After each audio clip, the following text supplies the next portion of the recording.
तुम्हाला तर माहिती आहे मिलिटरीवाल्यांच्या सारख्याच बदल्या होतात, म्हणून जास्त भांड्यांची गर्दी नको म्हणून प्लास्टिकचा हा एकच चॉपिंग बोर्ड मी आधी वापरायची.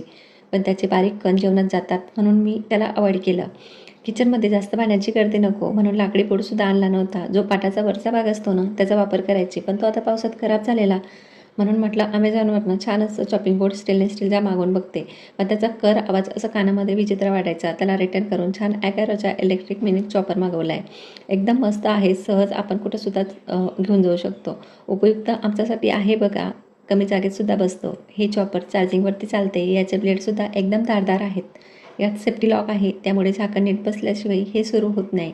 वरच्या प्लेटमुळे याची मोटरसुद्धा खराब होणार नाही बघा. आज मला आप्पे करायचे होते, त्याच्यासाठी मला कांदा बारीक करायचा होता, टमाटर बारीक करायचं होतं. कांदा एकदम मस्त बारीक चॉप केलेलं बघा. टमाटर थोडं मोठं पाहिजे होतं, तर टमाटरला एकचदा प्रेस केली. 2 वेळा प्रेस केली तर छान असं बारीक होते, पण मला थोडं मोठं पाहिजे होतं म्हणून एकचदा प्रेस केलेली. हिरवी मिरची आणि लसणाच्या पाकळ्यांसाठी 2-3 लसणाच्या पाकळ्यांसाठी कुठं मिक्सर लावायचं म्हटलं. मी प्रत्येक व्हिडिओमध्ये म्हटलेलं तुम्हाला की प्रत्येक गोष्ट तुमच्यासोबत शेअर करेल, तर मी आज हे ओपन केलं. चला म्हटलं तुमच्यासोबत शेअर करते. तर ह्या पिठाला छान असं खमंग फोडणी दिली बघा. पीठ तर छान तयार झालं आहे. आता ह्या भांड्याला छान असं पाण्याखाली धुवून घेऊ शकतो. फक्त मोटर त्याची कोरड्या कपड्याने पुसून घ्यायची. चार्जिंग करायची. आपल्याला कुठं पिकनिकला कुठं घेऊन जायचं असेल तर कॅरी करून आपण पर्समध्ये घेऊन जाऊ शकतो.